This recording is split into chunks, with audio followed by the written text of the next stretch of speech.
And we're live. This time, no comedy introduction with the big N. We have Hanna, and we're going to be doing paragraph 2 in Please Understand Me Too. And folks, please buy this book. Just because you're going to be seeing all these profiles doesn't mean you don't need to buy the book. There's loads of good stuff in the chapters that aren't the profiles. Yes. Really good, really integrated temperaments. So now I'm going to share screen, and Hanna, if my sound ever goes wacky, please let me know. I will. So this is what we're doing in this video, where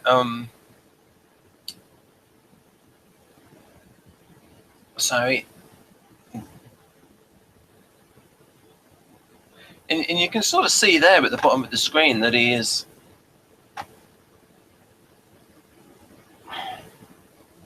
half going towards, he doesn't really spell it out, but there's like a slight difference, and there's an overlap in this book between the type and the role variant. So it's like, or what we would say, if we were going to use a socionics term, the social mission. So we can say that the ideal social mission of the INFP is as a healer in terms of a reconciler of people, because they're good one-on-one, as a mediator. So in personology, he called the healer and the champion mediators, and yes, the counselor and the teacher, yes, mentors. And this sort of shows that the INFP can do all of these 4 things. It's just that they do the role of teacher less well than the role of healer. And there can also be a champion.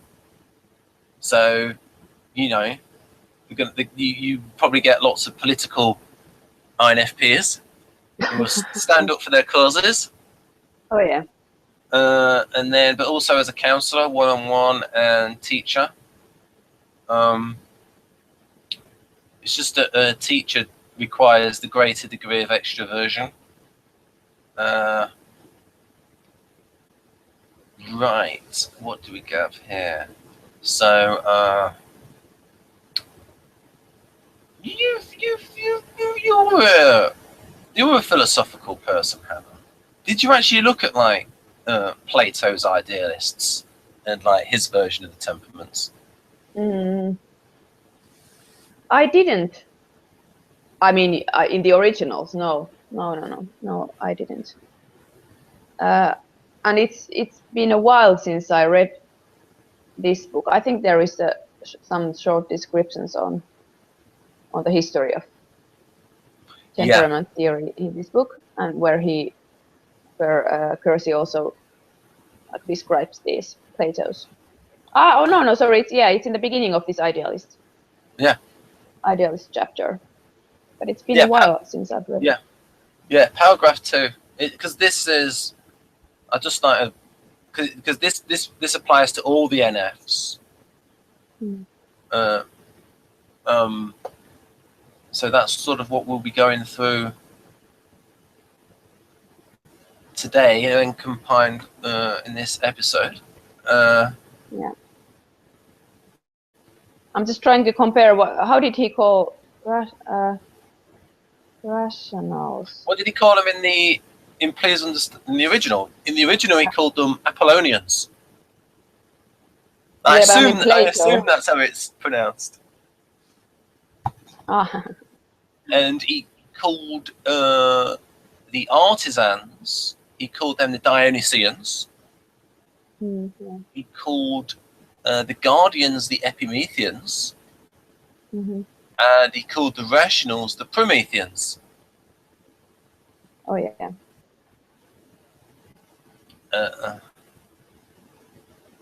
And then his son said,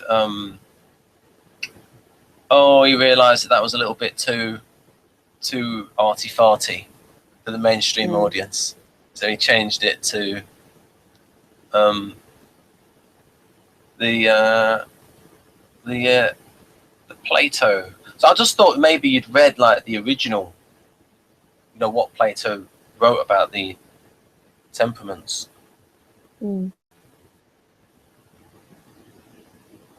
See, I tend to assume if someone studied philosophy, they've read everything. No. Well, yeah, but I'm not. I don't consider myself as a philosopher, and not even a person. I mean, I know some people who are really like love philosophy and strongly relate to the identity of being a philosopher. But I don't. I'm more pragmatic in my. That's good. Philosophy. I'm more ethical. I would say I'm more like an ethicist than a philosopher. To me, it would be great if like people had like eternal youth, and in terms of like time. But once we get to our age, we start thinking about time, don't we, Hannah?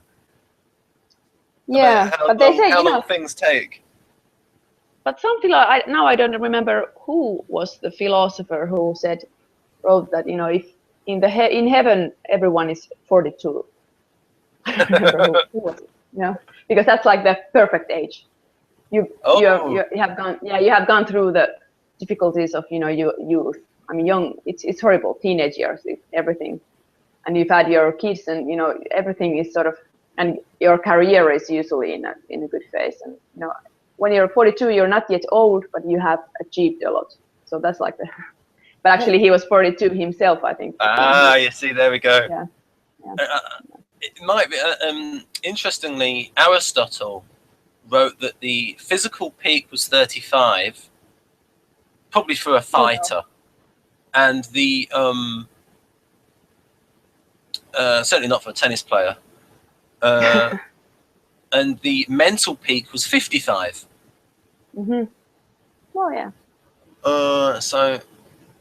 But we like Jung because Jung thought that we old people are like the most enlightened, so we have a lot of time to. That's where when I look at the quadrivaryos,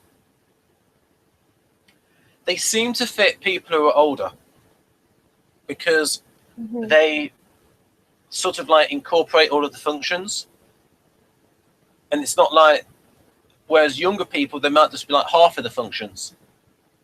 Yeah. So it's like if you look at the beta quadra, which has the STPs in and the NFJs, if you look at the STPs, it's like, whoa, they've not got that FE thing in them. But like the older ones, like in the middle age, they're like more like the actual whole quadra because they're more rounded out people. Yeah. So I don't know. I digressed onto that. Right. I'll ask you about that. So do you think that the idealists are abstract in the way they speak? Can you sort of tell when someone is an intuiting type from the way they speak? And what sort of things do you look for? Usually, yes. But I have to take into account that I have been in theology for 15 years. So most people who stay in the academia, in academic theology, especially in systematic theology and in philosophy,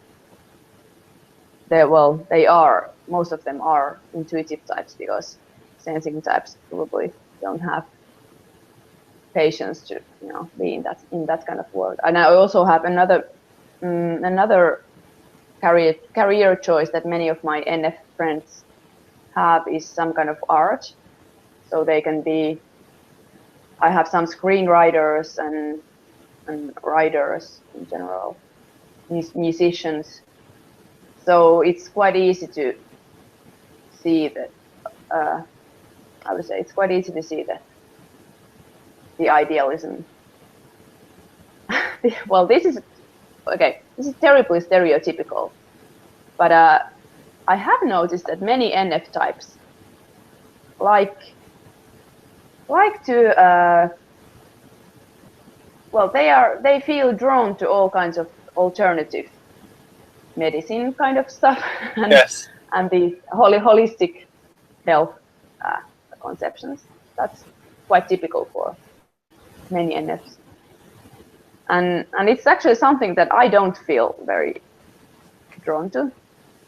Quite the contrary. So if I ever have arguments with my NF friends, it usually has to do with with these issues. This reminds me of a joke that Jack D did on where he talks about, is there a doctor in the house? And he talks about herbal medicine. He said no one would ever say, is there a herbalist in the house? Or stand back, I am a herbalist. The patients. Yeah, there is. I don't know why. Maybe it's the idea that they feel it's. And I mean, I don't criticize the idea. I think it's not only for the alternative medicine to take the whole person into account. I think it's a valuable view also in so-called scientific medicine. I mean that we are multi-angled beings. We are not just our physical symptoms, but we are also social and mental beings, or mental is bad word, we're psychological. But we have this mental activity that is not just about some biological things, but I think the language that they like to use is often metaphorical and a bit abstract. When they like to talk about soul, they like to talk about energy, like there's energy in the world. They use this. They feel drawn to these kind of metaphors. Now, in personology, he has huge lists of the kind of words that that the temperaments use, and he's got their metaphorical words, and there's 6 pages on it, 151. Well, we can have a look at that in future, but like some of the. Let's have a look. Idealist words and tools. Wow. But, so there's like proper depth. But yeah, I would suggest to people they only get personology after they've read the other books. Right. Anyhow, yeah, energy, soul. For me, it's. Did you think there's a higher pronoun density with NFs? Probably, yeah.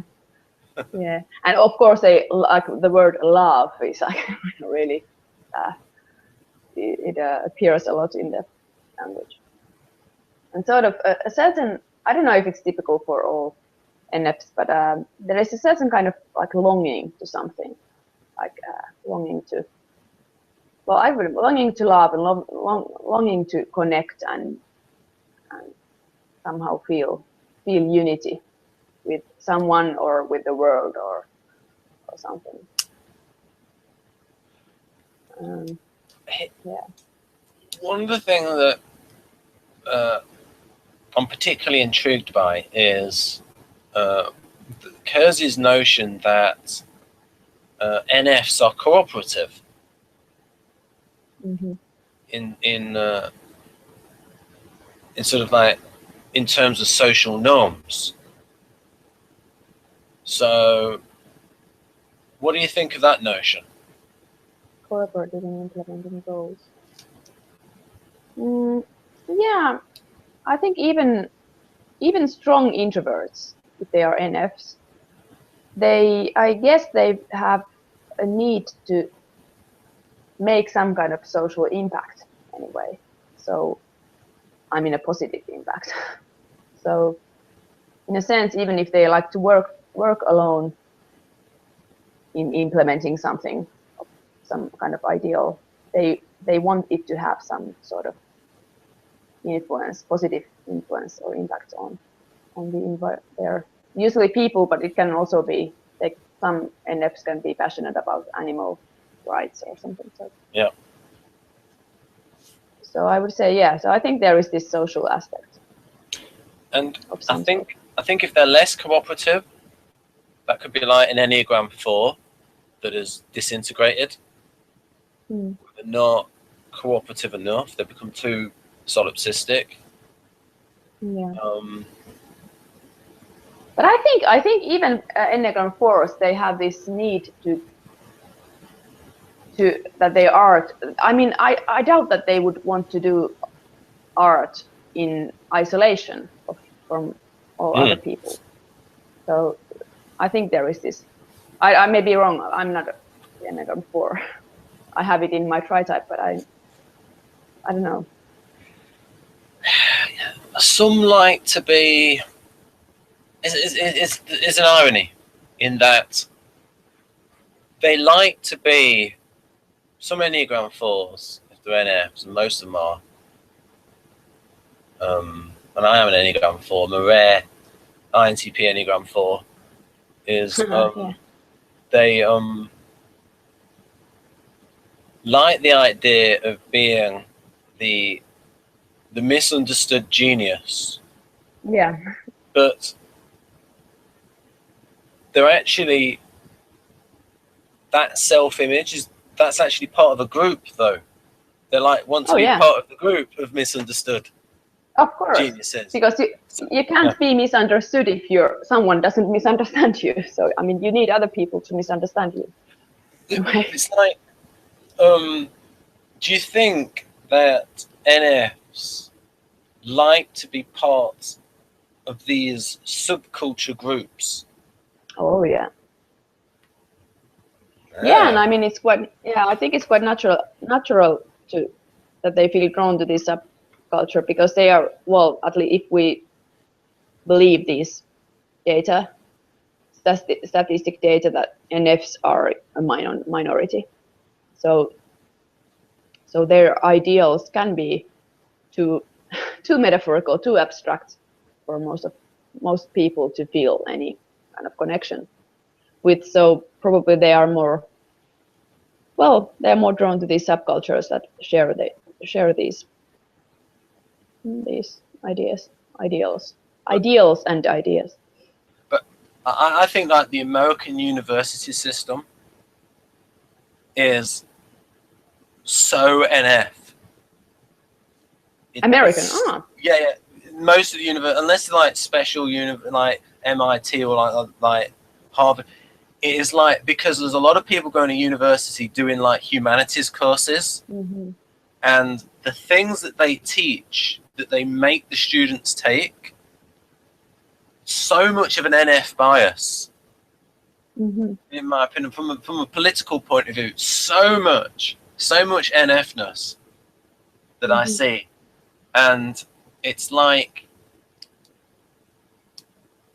because like so many humanities courses, I mean, like, and I remember when I used to be a left-wing person, I would talk to like a teacher of sociology about how much did a teach of Marx. And it's like that is a subject that is a big political. It's very difficult to take politics out of sociology. That's going to be very difficult to take that out, because for a start, somebody who is attracted towards that subject is already looking at people as groups and takes the opinion that people are mostly determined by their culture. Yeah. Whereas you've got to get a little bit of balance where you get these, I mean, you used to get these, it's like people get these blinkers on within their fields where they think that everything is socially determined, like Karl Marx, which, I mean, the Communist Manifesto came out before Charles Darwin. And he literally believed, didn't he, like the whole of like human consciousness was determined by the environment. So totally socially engineered, because he had that dialectical materialism. So it was almost as if nature didn't exist in Marx. Yeah. And, yeah, but it's still, it's even here in Finland, it's still seen in some, especially in those fields that have different kinds of methodologies. So there can be more of these sociological, and then there can be more of these ethnographic or or qualitative kind of methods. But then there are some fields like comparative religion, where I did my master's thesis. There is this cognitive science of religion and evolutionary psychology, which is more like behavioral sciences and natural sciences. And there's a huge conflict between those methodologies, between these ethnographic and sociological, and then this more natural scientific. Yeah, I mean, or behavior. These academics, they all have their own politics. They all have their own opinions, and you see them. I remember seeing them in a book just on Aristotle's Poetics by Stephen Halliwell. Is you actually the way the academics talk about the other academics, it's almost in like personal terms. It's like whoa, these are not dispassionate intellectuals. They've all got egos. They're all criticizing each other's. But it's a horrible word, and one of the biggest reasons is that they are all fighting for money, and that's the problem. They have to fight. It is it is a struggle to get money, to funding, and because it is such a struggle, they have to all have to defend their own territory and try to, that is so. I really, it makes me ache inside. Because I think it's so in opposition to what science should be.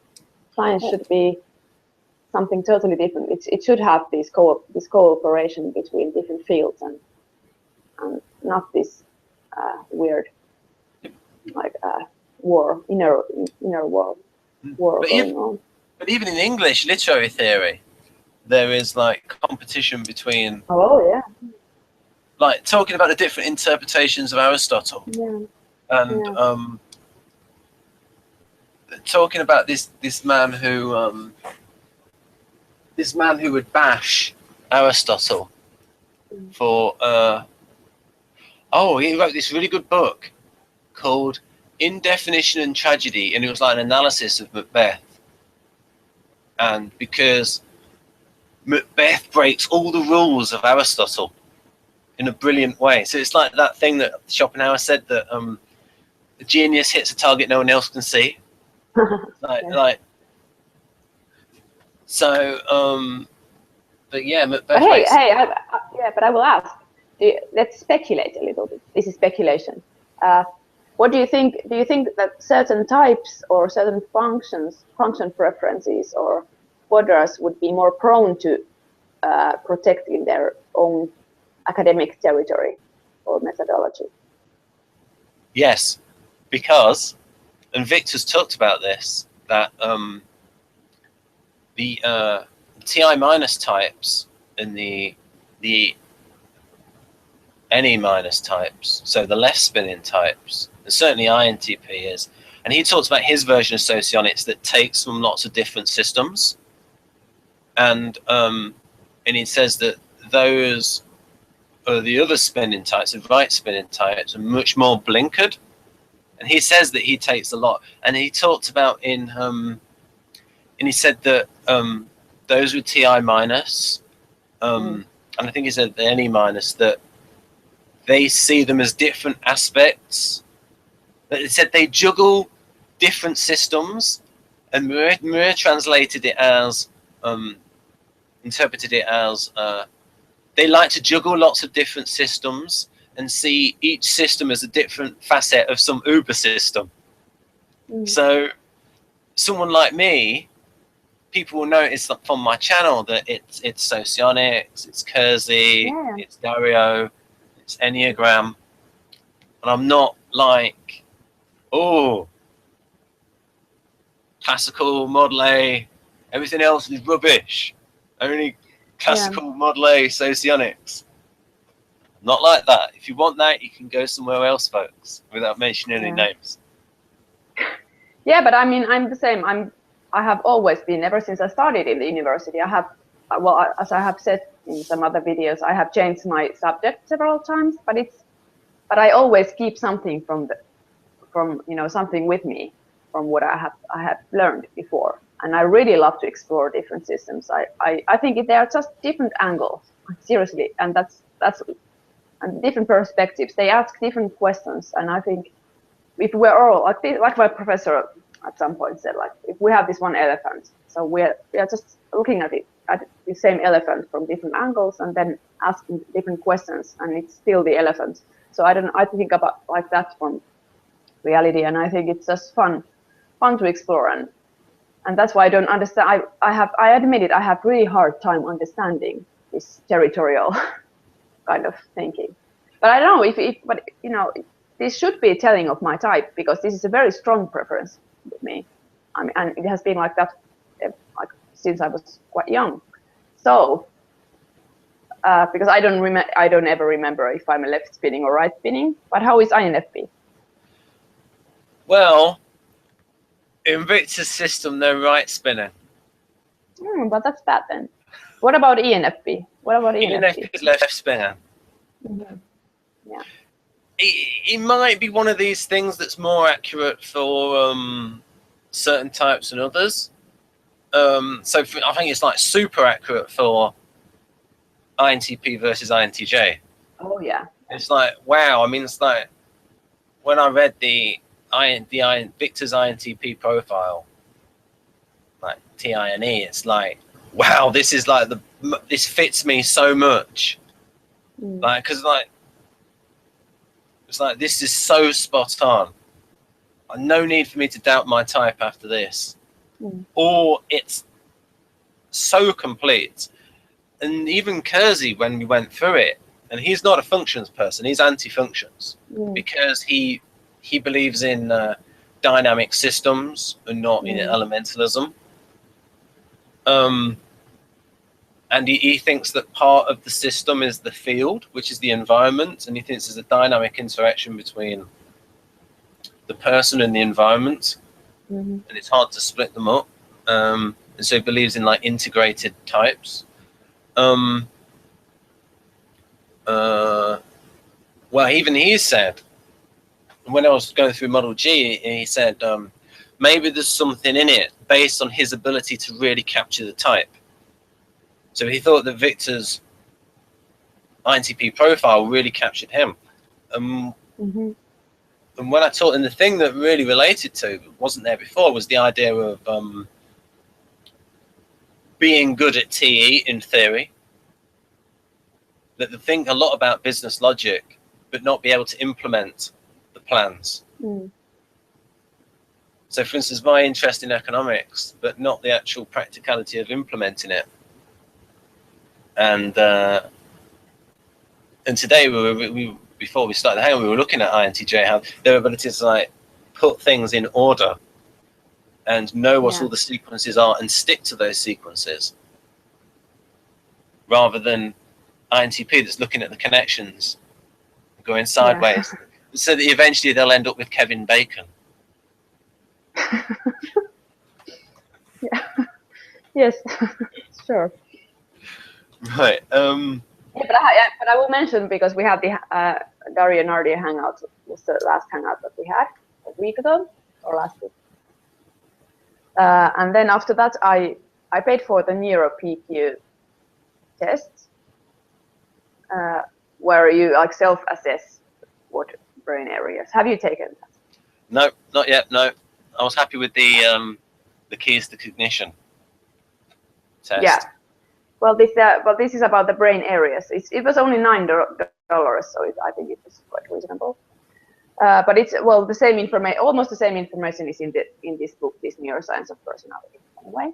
So it's about the brain regions, actually, like what different brain regions are. I'm sorry, we are going on tangents anyway. So, it's good stuff. It's good stuff. Yeah, it's good stuff. But and when I got this book a few years back, and I tried to self-assess myself, like what brain regions I use based on the descriptions of the areas, and then I colored my EEG, my old brain chart, and I compared my brain chart based on my self-assessment, which my husband then and now also checked So I wanted his opinion whether I was sort of being in the right direction with my assessments, and he agreed on those. So it was not only myself who was assessing my own preferences, but also him checking them. So I compared my brain, my assumed brain area use, and it is very close to INFP, which is surprising. It was very close to INFP brain patterns already a few years ago when I actually identified as an NTJ, but my brain pattern was still already then. It looked most like ENFP, and the same happened now. So it's very close to that one, and that's, I think it's interesting. It means now that you and your husband are duals. If he is ISTJ. He might be. Maybe he is. But I don't know. Most ENFPs don't think that I am ENFP. But I think it's interesting, especially because as a child I was more extroverted, quite clearly. So you never know. Well, if we ever get that profile out of Victor, we can see specifically what he writes about what the TI polar is like in the ENFP, because the NE minus might compensate for the TI polar, because the reason I say that is that in Victor's definition of NE minus, he talks about, well, they look at things from different points of view, but that's sort of what TI minus does as well. It looks at things from different points of view. So it's like it's a bit of an overlap there. So maybe so I have to have a look exactly how he assigns the TI polar in ENFP. Maybe it's just like if any kind of logic goes up against an ethical principle, that they will go with their ethics. Yeah, I admit. I mean, well, I'm definitely not an NTP type, because or a TI lead or TI ego, because I know that I lack the patience to go that deep in the logic. I appreciate good use of TI. I don't have a problem with that at all, but I just know that I don't have the energy, or I'm not so motivated in going too deep in this TI kind of stuff. Also, although I do see the pragmatic value of understanding some logic, because if you want to have good arguments, if you want to understand what people are saying, and if you want to be sure that their arguments are like solid and that there are no fallacies, you need to know some logic. So that's a fact. So that's why I want to know and understand some TI. Right. But I have seen so many INTPs in philosophy, and I know that I lack their depth in logical curiosity and logical understanding. So yeah. The thing that just does so much TI is Austrian school economics. It's just amazing. I'll do some videos with it in future, and I could do them with you. We'll actually talk about and see how you get on.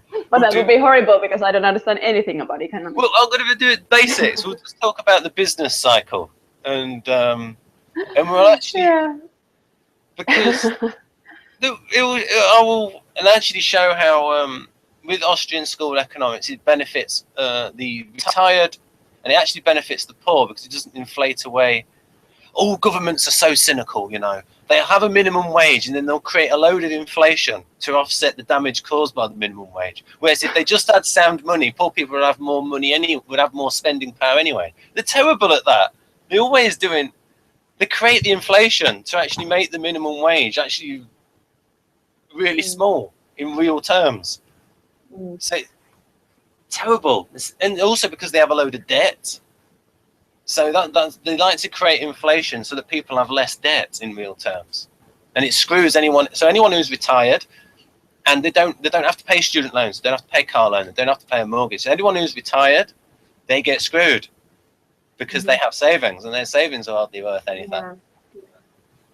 And another thing that governments do that hurt poorer people is they have like a tax deduction for mortgage.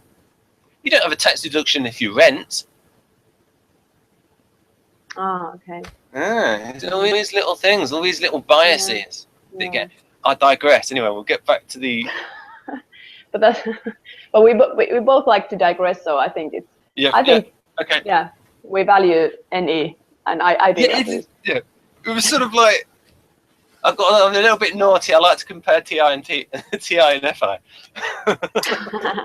Yeah, but it's okay. I know. I've had so many debates with TI people about many things, but I just have to admit that economics is not my strength. And my little brother, who majored in economics, who knows a lot about economics, he just gets so frustrated with me because I just don't understand it. It's like the real economics, the Austrian style economics, it doesn't have mathematical principles in it. It just has like pure logic, and it's also something that can be checked up by. Anyway, we could do videos on that in future. Yeah. We'll do, and I have to. Right. I promise I will have more wine if I'm going to be part of economic hangout. I will need a lot more wine. Oh no, it won't be. It'll be explained in the Ben way. So I'll be simplifying. I'll be simplifying it for myself. Once I've simplified it for myself, then I can explain it to other people. Which fits. Oh, yes. Something else that might be evidence for you being the NFP is you have the same cognitive style as INTP in terms of holographic panoramic thinking. So like that, looking at something from different angles. Yeah. Right. And okay, so don't they say? Yeah. But don't they say also about this ENFP thing that ENFJ and ENFP can be easily mixed up? Well, it appears that way.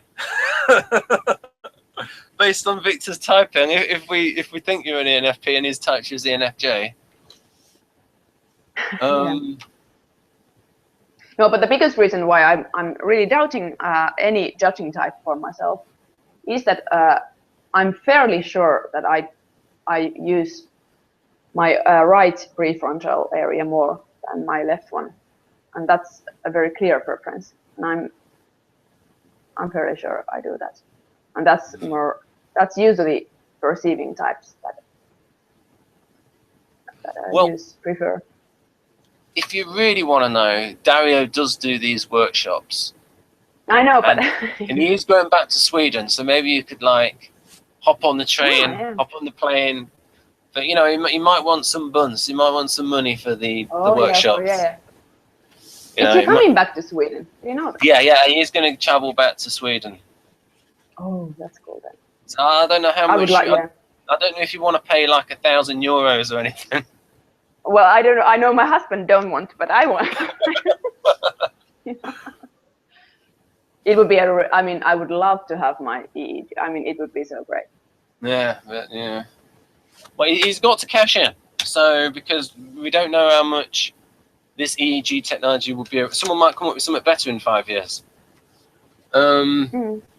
So anyhow, what have we got here? So cooperative and implementing goals. But yeah, we'll just talk a bit more about cooperative because sometimes you see them as, I mean, they are like advocates of causes, but they're also within the groups of. So they're a little bit mixed in that they are advocates of causes against like society at large, but my screen's gone black. Right. Yeah. I'll try. So they are advocates of causes which people might say, oh, that's against the larger overall society. But you could also say, someone from the outside, especially an NT, would say, well, all you people in this group all think the same and you have groupthink. So it's sort of a weird contradiction. So I can't really decide if NFs are cooperative or not, because they do stand up against certain things. Oh yeah, I would say I'm cooperative with good people. Okay, this is horrible.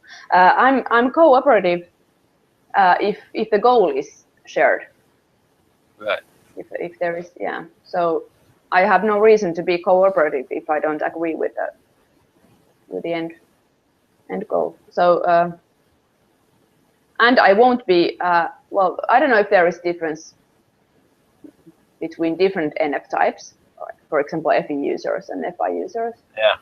But I know of myself that I am not going to go for a consensus just for the sake of it. So, and people know that, and that's why I have always had people who don't like me because I will react if there is something that crosses my values or something, or if I see something that just annoys me. And usually if something annoys me, it has to do with injustice or unfairness or something, yeah, something like that. So I will react, and then it can look like that I'm not cooperative.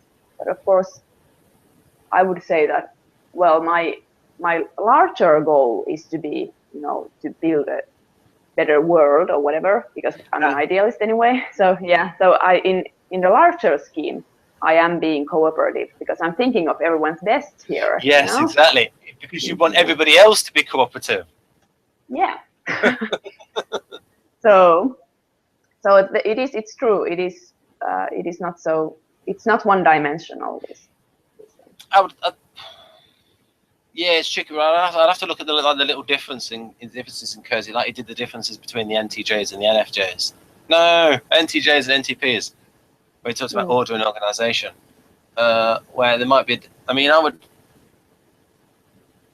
Yeah, that's tricky. I mean, I'll have to have a look. There's probably, because it is so detailed. There's probably going to be a whole chapter, the whole subchapter of about 10 pages or so, which talks about exactly how our idealists cooperative.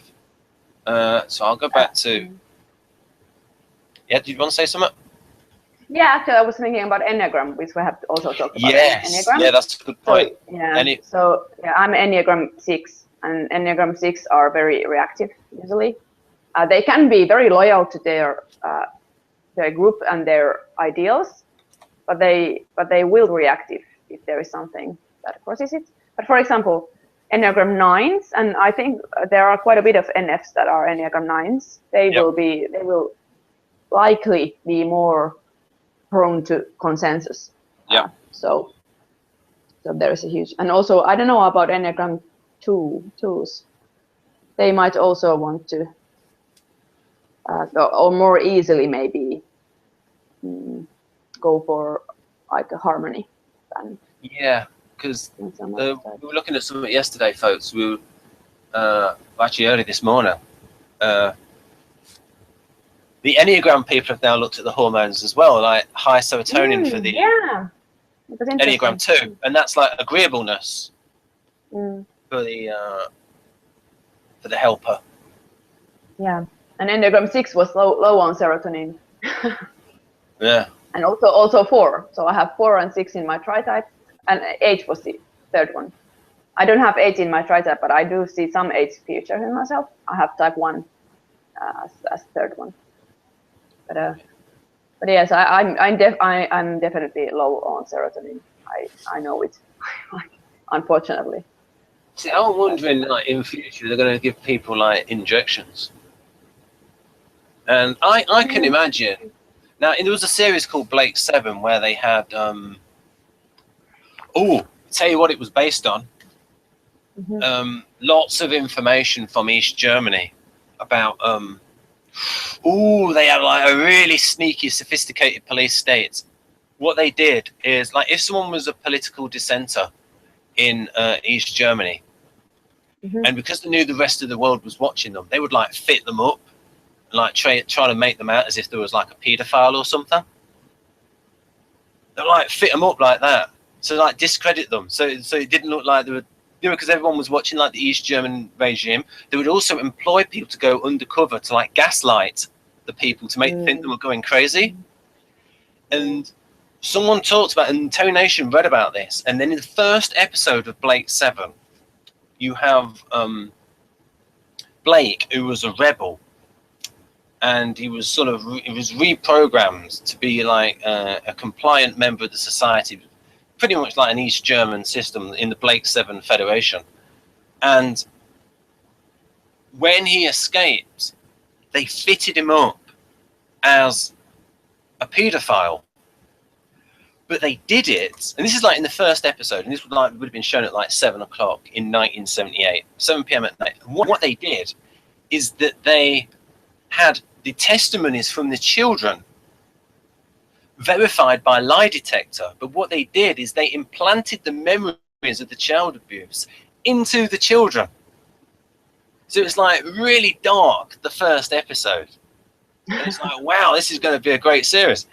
And it was, but there was a little bit of campness in it as well, because it was made at, here we go, folks, very similar time as Buck Rogers. It's like you see the similarities in costuming and stuff. And the lead actress is a bit, whoa, she is such an INFJ, the actress that plays Servalan. Because like she's like really hot for like very masculine men. And she actually says to one character called Jarvik at one point, and the subject returns to that horrible and degrading act you subjected me to earlier on. I would like you to do it again. Oh Lord. So it's like all these themes. She's like, so that's a great series. And why did I bring up Blake 7? Gaslighting, East Germany. Why did I mention East Germany? Serotonin. Yes, that was it. That was it. Is part of this world is that they would put these drugs through the atmosphere to make people more compliant. And I was thinking maybe in future they might be pumping the serotonin into people. Well, they are. But they are actually, but they are doing it now with all these antidepressants. You know. Yeah, Keirsey talks about that, where giving these to make children more cooperative. Now, I wonder if the South African government, the apartheid government, was looking into stuff like that, putting stuff into the water. Yeah, you never know. For the black population. We never know. Now, these are the sort of things that could happen in future. Right, so. So they want to learn about, they don't want to learn about the humanities. Who don't want to learn about the humanities? They want to. They want to learn about the humanities. Oh, I'm reading. It's nearly all. They are like the #1 temperament to be like humanities focused, and sort of too much on the humanities, in my opinion. It's not. Yeah, well, they can do that in their own time. Come on. You're talking to someone who has been there in the humanities for 15 years, so. Yeah, you could have done that in your own time. I'm hearing some disciplining, or how do you call it? Well, I didn't care. If you have like if you have the technology now that you had then, it could have been like, oh, I could have been talking to all these humanities people around the world, discussing all these ideas, downloading PDFs of books. Yeah, but you know, someone has to do the research because it's not there is all the time coming new research on these subjects. So it's not like it's some kind of static state of information. So we need, and in order to have research, we need researchers who need to be, educated in the humanities. Well, I'm sort of like painting with a broad brush, as my type does. But it's got to be good humanities, free of bias, the good stuff. I'm fed up with bias. Of course, my style of humanities is, of course, it's good. Hey, come on, I'm studying death, so that's something that every single human will have to. No. Well, okay, let's have a look at this then. So let's take this this sentence. They want to learn about the humanities, are preoccupied with morale, and work well with personnel. Oh yeah. Well, that fits me. I mean, I don't know about other NFs, but that's my life basically. I work in the humanities. I'm very much preoccupied with morale, and as everyone who knows me knows, even both in my private and in my professional life. And I tend to work well with personnel in other jobs aside from academia. I have worked in service industry, and then I have also worked in coordinating customer service. So I've been like a pro in some kind of like expert on personnel stuff. And yeah, so Counselor. I've done all this. Well, I haven't done counseling myself, but I mean I have worked as in a small company. I worked and I coordinated and the customer service part. It was sort of I was like yeah, something like that. You could have mentioned that when we did the typing videos. Yeah. I think you forgot to mention that. Yeah, I didn't. I think I did. Yeah, it's true. I didn't mention that because it was something that I did before I started my PhD, and also in the beginning when I was doing my PhD, I worked in this small IT company, and I did actually I did two things there. I took care of the customer service, and then I later coordinated it, and it was sort of my responsibility. And then, but I also had another task or another thing that I had to do, and it was I created content. So I was also doing that. Yeah. What sort of content? Well, it was a company that created a platform to recycle items, like different kinds of items, like used items. Yep. And I created all the categories for these items. I decided so it was very much like, yeah, I decided how I group them and what kind of properties I put there. It was, I did quite a lot of work for it at the time. It was fun. Yeah. ENFP, because that's something else I'd like to look at in the ENFP profile is how much are they launched by business logic or resources, logic of resources. Because then that's not as political, you see, because then you can have the ENFP people. Yes, I'm very interested in resources. Human beings waste resources. Because then you have to try and get these politically neutral terms. Business logic could be a bit biased towards more capitalist people. Yeah. And so there might be some ENFPs saying, "Oh, dare you say I have business logic?" Whereas if you say logic of resource allocation, logic of resources, then it's sort of like it's more neutral politically. Yeah. So you were allocating resources. You were thinking. Oh yeah, of resources. And I love that kind of. I'm actually quite good at. I would say that's why I said that I'm quite sure that I also use this F4, this region F4.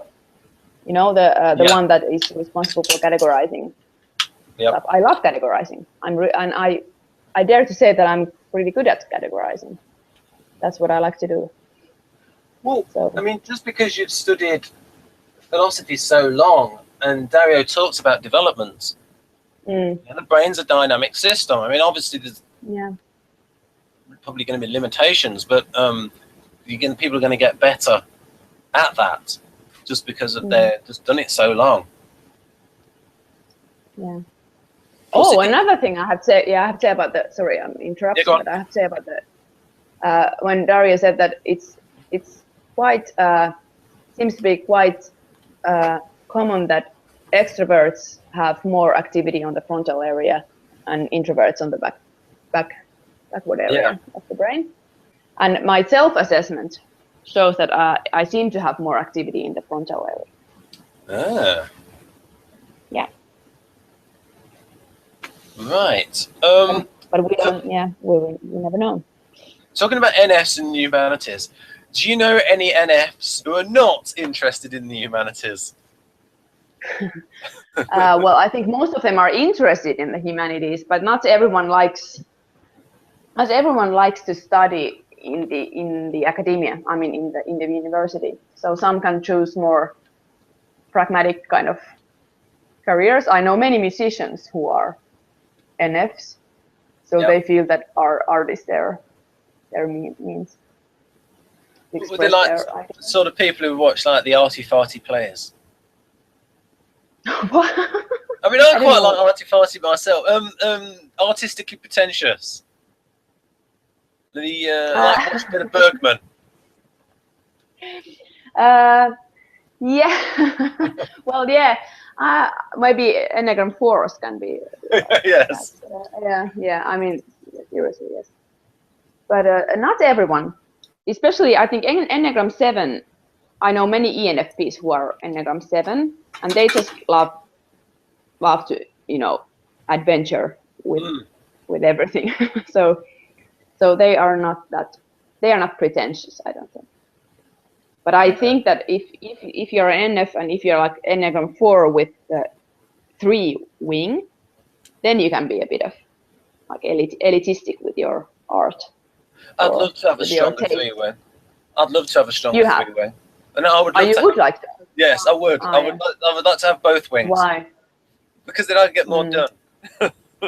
Yeah, but they are also, but they can also, be prone to this a little bit elitistic kind of. Okay.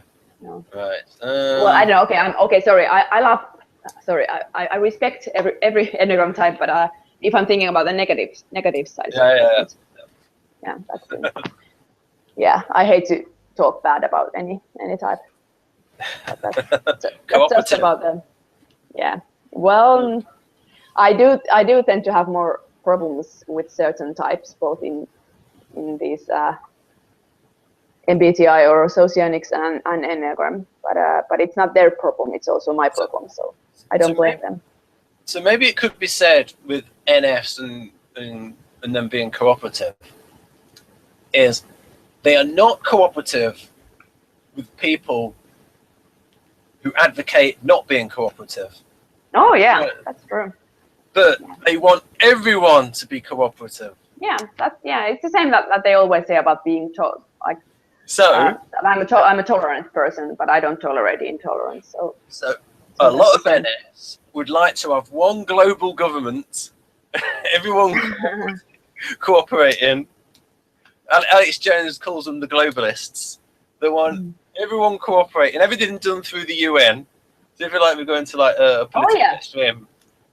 Yeah, I know many NFs who love humanitarian kind of work. So who would love to work under the UN, and also some NFs who have actually gone and done a career in some sort of. I think I mentioned this one nurse that I listened to once. Yeah. This one Finnish nurse who has been all over the world doing humanitarian work. That's good. And she was such. I mean, I think she might be ENFJ. She's either ENFJ or ENFP. It's a bit hard to say because I've only seen her once. I read her biography or autobiography. It was not only about her work mainly. It was interesting. And she's definitely she's a clear NF. I think I would say. Well, those are the kind of NFs I like that actually walk the walk. They don't just talk it; they actually do it. Because there are a lot that just talk the talk and they don't actually, do the stuff. I admire, and that's what I really admire, those kind of NFs that really just don't, because I'm more prone to living in my head and just thinking about things while not really doing stuff that much. So it tends to be that more they are usually ENFJs or ENFPs who get more things done, just because they are more comfortable being in the social world. I think, I don't know, But that's my feeling. Especially ENFJs seem to be pretty good at implementing their ideals. They are preemptive initiators or in-charge types in terms of their interaction style, so they can lead people. Then we've got some keywords coming up here. In orientation, they are altruistic. Well, they can be. But I hope all of them are. The one you were talking about was altruistic. But you see, like when you mentioned ENFP, a lot of ENFPs might be focused on themselves if they're like Enneagram 7. But I suppose if they're Enneagram 1 and 2, they'd be focused on other people. And this is what people say about NS all the while, credulous. What does it mean? Because I don't understand what that means. Oh, it means that they believe stuff rather easily. Oh well, I'm not. I'm not credulous. I'm serious. I'm not. But I'm Enneagram 6. Yep. Remember that. So. Ah, yes. Questioner. Question everything. Mystical. So do you have any mystical traits? No. Do you know an NF that isn't mystical? Most NFs are. Most NFs really are, and that's where that's probably why I felt that I'm not NF. I feel that I just lack this part that makes people spiritual or mystical. I don't have that. I have no. I don't feel any draw to. I mean, I like to study those, of course. Well, like I said, I've been 15 years in theology and I studied comparative religion. I'm interested in these kind of phenomena as a phenomena, but to go there like as a subjective experience, I have no interest at all. Although, like I said, I was hugely into astrology when I was a teenager because it was the only personal typology that was available in the library, and it was sort of what I started with. It was about being interested in human nature, but I didn't have any other tools because in Finland there were nothing about MBTI or anything like that. So it was basically what was available. But I don't have this mystical side. I've never been religious, or I've never had this spiritual kind of longings or any experiences. But most NFs that I know have this. They have a strong tendency to these personal experiences of the sacred or some kind of, how do you call it if you see a dream and then something happens, like pre-nomi, how do you call it?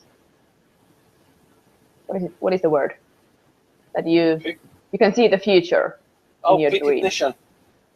Yeah, something like that. And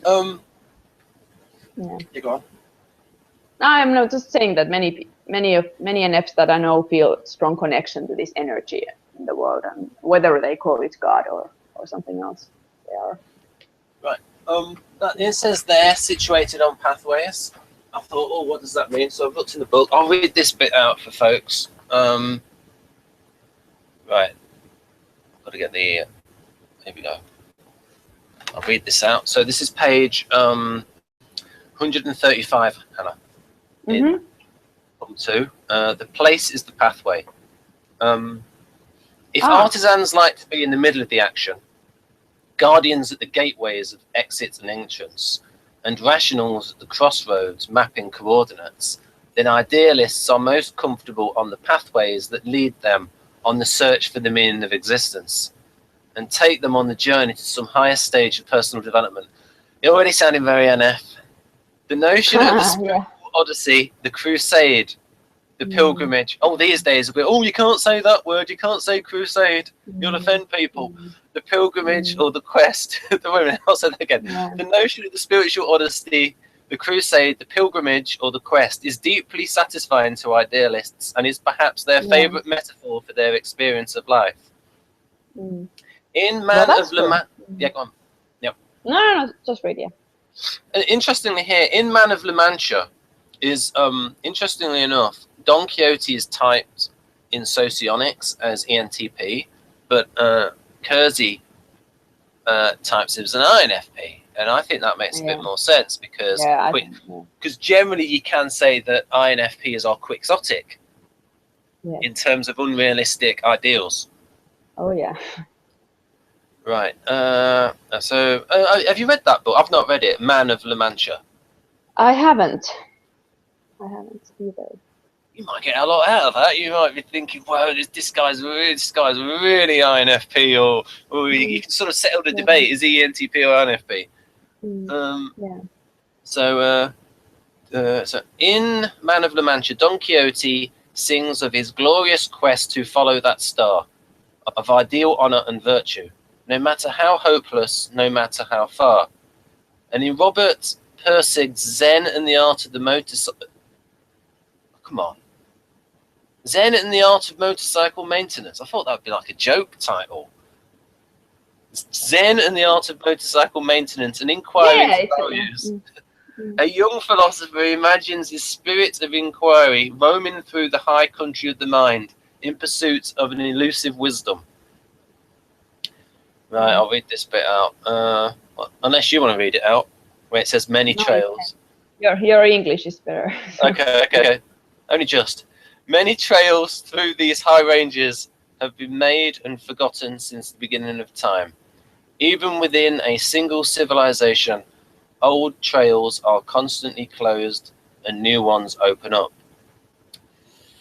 Phaedrus wandered through this high country aimlessly at first, following every path, every trail where someone had been before, seeing occasionally with small hindsights that he was apparently making some progress, but seeing nothing ahead of him that told him which way to go. Oh, I remembered an observation by Jeff Miller, the SP Spaz, that in the actual each segment of Please Understand Me Too, he sort of writes it in a way that appeals to each temperament. He writes the idealist section in an F way. He writes the rational section in a rational way, and the artisan section in an artisan way, and the guardian section in a guardian way. So sort of get an idea for the thought process. I wonder if he has asked someone, like his wife, to read this part. I think his wife was ENFJ. Yeah, and she's still alive. She's in her 90s. Yep, I think she's, Right, and then we got how. So that's pathways. So very NF. Personal development. Right, right. Right, let's go back. We thought we'd get a load covered. We're still on the first one. Yeah, we are so slow. Because there's so much packed into this, little bit. We've done altruistic, credulous, mystical, pathways. Here we go. Eye on tomorrow. Do you think but I would say that especially NFPs who value SI, they can be nostalgic also. So yeah, especially INFPs. Most INFPs that I know, because their emotions never get old. They, in a way, they carry all their emotions. Once an INFP feels an emotion, it will always be with him or her. So it's very easy for INFPs to relive their emotions that they have felt in the past. You could have one of them as like a T-shirt. They have memes. So that's created by you, Hanna. These emotions never get old. So that's it. Yeah, but it's true. I mean, it's true. Like people saying one of the things that EJR&D said about INFP is why do you enjoy being depressed? Yeah, well, it's like asking.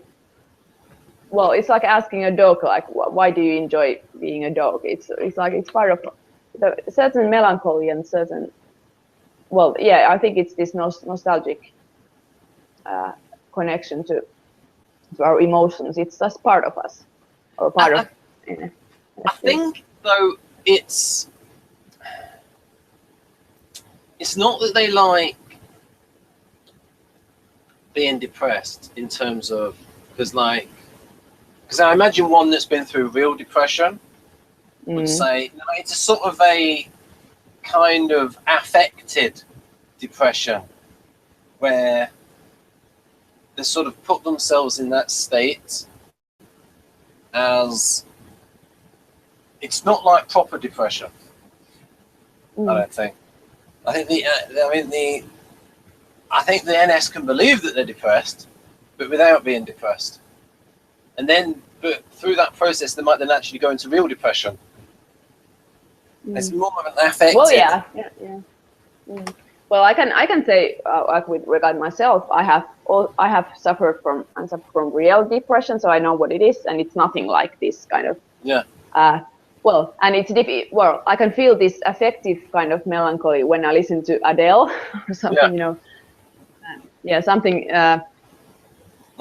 that's sort of like, yeah, you know, reliving. It's more like cathartic kind of depression. Yes. It's reliving and that's totally different from because real depression is not about, it's not affective. It's like lack of affection. It's or just like darkness without any kind of catharsis. It has no. I mean, depression is the opposite of cathartic feeling.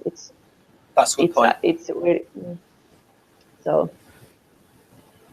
I think, but I know that, but I know the effective. I know, That's a very good point, because that made me think of in Aristotle's Poetics, like Stephen Halliwell's analysis. When it was printed in '98, it was the biggest. This book was the biggest analysis of the Poetics in English. But there was a massive one in German, but this one by Stephen Halliwell, and there's like a big section on the different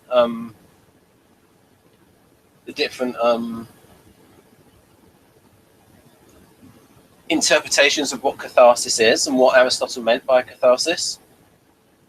And what you said there, it's about, and when someone, with the Greek tragedy, with the tragic era, and the catharsis that they're living through is a vicarious catharsis.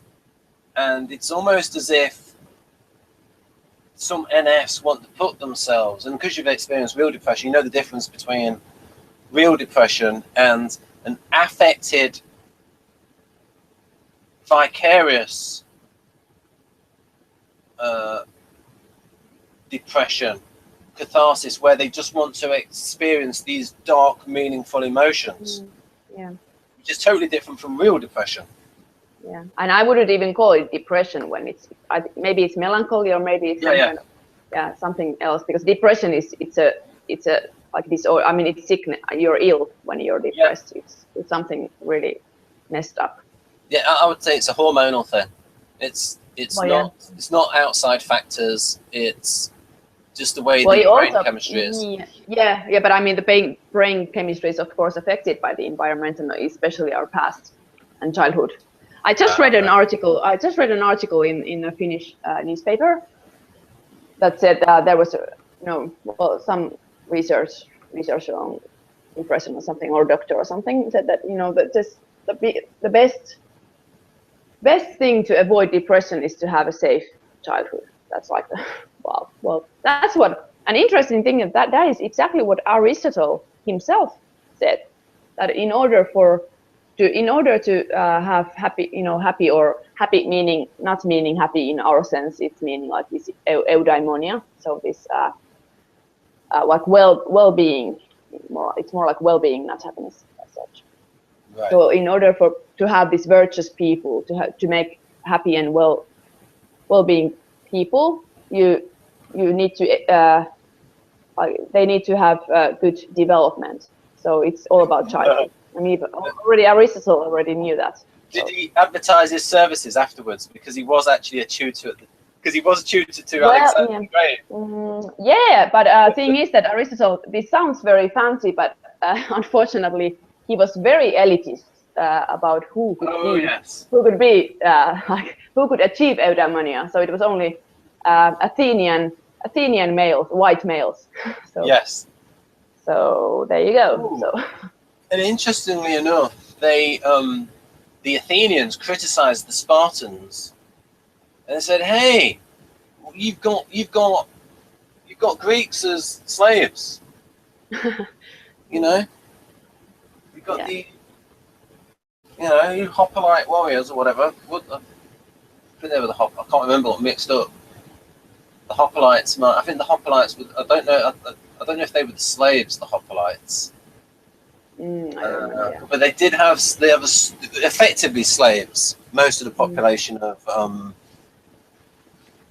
Sparta, and the Athenians criticized them for that. Like they didn't have slaves. Yeah.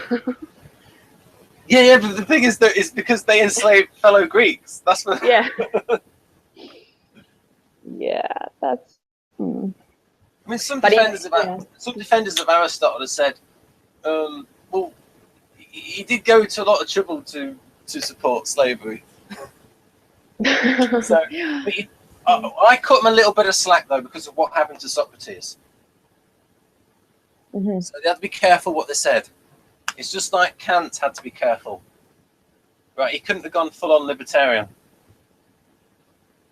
You know, talking about, he had to, he couldn't have said anything too much against the Kaiser, if you know what I mean. Yeah. He would have been in trouble. Yeah. If he'd have talked too much about natural rights, and if he'd have gone like Thomas Jefferson, he would have been in trouble. Oh yeah. So there's always these, and so. I mean, you're talking about, and people might think that, but even within our lifetime, even in this decade, in this century, a book was banned in the United States called, this Peter's father wrote this book. It's his final book called the Federal Mafia, actually banned in a country that it's used, and he was banged up. He was put in prison for advocating people don't pay their income tax. So people get banged up for free speech, even in America. So, and even these other people have to be careful, right? So they had to be careful, and so definitely what happened to Socrates, although it didn't help the way he defended himself. Yeah. I mean, and maybe Socrates was an ENTP. Yeah, I was just about to say that I think Socrates was ENTP because he just loved too much. He loved his rhetoric. I mean, his style of rhetoric too much. So he died because of that. Yeah, I mean, there was so many ways he could have got out of the death sentence. Oh yeah. Right? But it's just sort of like, you're not helping yourself, Socrates. Yeah.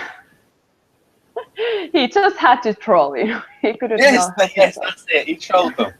He trolled them and trolled them and trolled them. Yeah. In fact, I would look at in future. I'd like to look at the Socratic dialogues and compare them to NLP to see if there's certain things are being used. What else have we got here? So what this eye on tomorrow then? Oh yeah, you mentioned some of the eye in the past. Oh, here's one. Do you think ENFJ has the biggest that eye on tomorrow thing? So you talked about NFP. What do you think of that for NFJs? The eye on tomorrow thing. How it differs between INFJ and ENFJ? Well, they are more capable of letting go past, I think, and I think because NI is so future oriented. So I think they are definitely more capable of having some kind of maybe a bit more clearer view on future or the goals. Of course, the problem with NI is, as we know, that it can be very subjective. So it may not be a realistic view, but it is a view anyway. So do you think though that it's more realistic than say the NTJs because of the FE, and so they're more. Well, I'm sorry, I think NTJs are more realistic. I suppose it might depend on what culture they're in. I mean, if they're in a messed up culture, then they're going to have messed up values, the NFJs. Yeah. In terms of, you know what I mean? If people are like giving them good information and they're giving them good cultural values, right? Then Yeah, it's true. Yeah. then the subjective nature of their NI is going to be reduced because of that. But yeah, actually, I have to ask, do you know any like atheist or naturalist ENFJs? I don't know any. I don't think I know any ENFJs. Yeah, it's a rare type. It is a rare type. Because I'm thinking that it would be interesting to think like how they justify their like morals. Because I don't have any problem justifying my morals, but I'm not NFJ, even though I'm naturalist. It's something we can discuss about ENFJs. There's a slight contradiction in that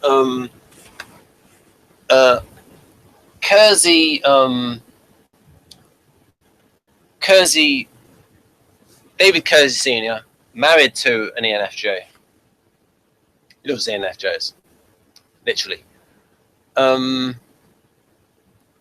Socionics sees them as SI polar. And they define SI as comfort sensor. EJ R&D did a video, ENFJs versus ESFJs. It might have been the other way around. And he said that ENFJs give the impression of caring about other people, but they don't. Maybe that's a certain Enneatype type. Maybe that's like an Enneatype type 3 ENFJ. Maybe that's going to be one of these things that varies according to Enneagram. It's just that the more famous ENFJs might be the ones that are, they're the ones that are all charismatic, but deep down they're very selfish people. So what that SI polar thing actually comes across, it depends how much we correlate SI with being caring. So there might be a lot of variety with that type, especially if people think that Hitler was an ENFJ. Would you think that that if you think about like for example religious circles, would you think that there are more ENFJs in these charismatic kind of circles because they are maybe less prone to following tradition, whereas these SI kind of types are maybe more in this more traditional kind of. What do you think? I don't know. This is just we are speculating.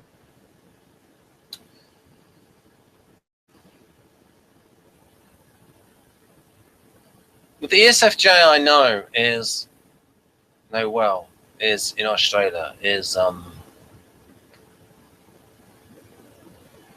they will point out where society is going wrong. They are very practical thinking. So it's not that they will go along with the values of the society if they make sense. But I suppose it's the bar is higher for them than it is for NTs, where it's like the NT, if something just slightly doesn't make sense to an NT, it's like boom, gone. But like there must be like there's like a higher bar. So something like really mustn't make sense, and I suppose it depends on how much will the SJ has. So if it's like an ESFJ, there's all like personal situations, like how much strength of character they have. But like I would say, we're talking about like the extroverted types, ESFJ and ESTJ. they've got a lot of willpower. Mm. Yes, they're in society, and if things don't make sense to them, you know, they're practical people. I mean, they're not robots. It's just that they will have a standard. This is one of these things that Dario talks about in 8 Keys of Self-Leadership. So this whole section on SI is they like to have a standard, but if the standard doesn't make sense, they will move on to another standard. Mm. Mm. It's just that they will stick with that standard longer than, say, an NT would. But an NT would probably be thinking about the standard all the while. Mm. And certain types, I would say an ENTP wouldn't want to have a standard in the first place because that might restrict their freedom. Yeah. Right, so, but yeah, I mean, we didn't really touch, that's why there's so many hangouts on SI where Darren, the next one might be on SI as well, for the next hangout with Darren, because he wants to talk about SI in general. And also now that Victor, this book is on its way to Victor. And we can look, yep, I sent it to him. That's good. Pretty cheap. And so on the serotonin, because there is a case for the socionics definition of SI, and I don't know if you could maybe talk about this a bit, is comfort a part of high serotonin in terms of does it makes people more agreeable? Does it make them more caring for other people?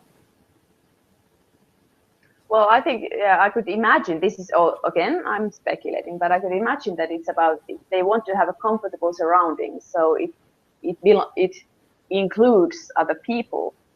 So, you know, well, for instance, I'm a mother, so I have 2 children, and I know that I will not feel comfortable if they are not taken care of, you know, because so it's, in order to have comfort for myself, I need to take care of everything in my surroundings to have this peaceful or this comfortable atmosphere.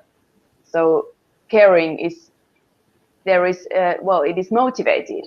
I think caring can be motivated, not always, but it can be motivated by this goal of having comfortable surroundings. Because there's nothing else. My ideal one, well, I value SI, and that's one reason why I don't see myself as a beta type or gamma type. I value SI a lot. So one of my dream like this ideal kind of states is this, what I call this Danish term hygge, which is all about comfort. So, you know, the idea of there is fire in the fireplace, and then I have my woolen socks on and a cup of, you know, red wine, and then I'm reading a book, and I have this blanket, and everything is quiet. You know, I have maybe some peaceful classical music, you know, there, and everything is fine. But it requires that the kids are sleeping. You know, there is some. So yeah. So if we run 2 things together, because I remember reading. So would you say serotonin people, high serotonin people? I think I only read like a little bit of it. Does it relate it to calmness? Well, I think so. And then we can, the way you described your situation there, 2 adjectives could be used. Not just comfort, but calm. Oh, so yeah. you can see how these 2 things overlap. So what I could say to Victor is that this hormonal group actually backs up part of the socionics definition of SI. So it's like it's the serotonin that makes people want calm and comfort, and also wants people to like fit in with other people, agreeableness, and fit in with the standards. So it's like, this is why SI has these 2 aspects to it, of calm and comfort, and having a cooperative standard.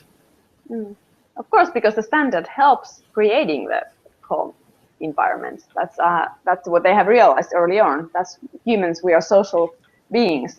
we just require those kind of rules. And it's like, because you studied this, like even in Christianity, it was like putting the fear of God into people to make them behave. Yeah, I mean, sure. there's nothing more annoying that my calm state of mind is interrupted with someone behaving like in a way that is making noise and interrupting other people's speech. That is, it's not. I think it's a misunderstanding thing that SJ people or SI valuing people want rules just for the sake of rules. I don't think so. I think they appreciate rules because that's what keeps everything smooth and comfortable.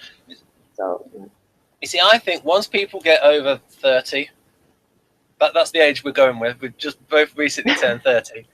Is they become more like the whole of their quadra in terms of like all of the functions. So, for instance, NTPs and NFPs become more SJ-ish once they're over 30, and therefore they embody all of the values of their quadra. So, for instance, the way you talked in the last 5 to 10 minutes embodies more the delta values that also include the SI part. So I would say, and that is the biggest reason why I still see it myself as a delta. Yeah, that's fine. I mean, Victor has great models, but no one's infallible in their typing system. Although he does have a subtype system where it's like it might be like you're an ENFJ with this subtype. That means you're like an ENFP. So it's like. Yeah, but what was interesting in this Dario Nardi's hangout was that when he was talking about how the basic 3 developmental tendencies of different individuals and types is that either we become extreme versions of our own types, or we become our mirror types, like the more extroverted kinds, or we become our he said duals, but I mean opposite types, but then he later said these near opposites, so activity type. Yeah. So I think people in our age, in these early 30s, yes, we are in a phase of life where we probably are developing into some direction, and that can influence our typing. So just general thing about development is that I don't think duality works if people are extremes. I mean, if you've got an extreme INTJ and an extreme ESFP, I can't see them living together. Oh no. They'll be too different. Yeah. One's going to be partying, the other one's going to be sitting there in their beard, criticizing other schools of socionics.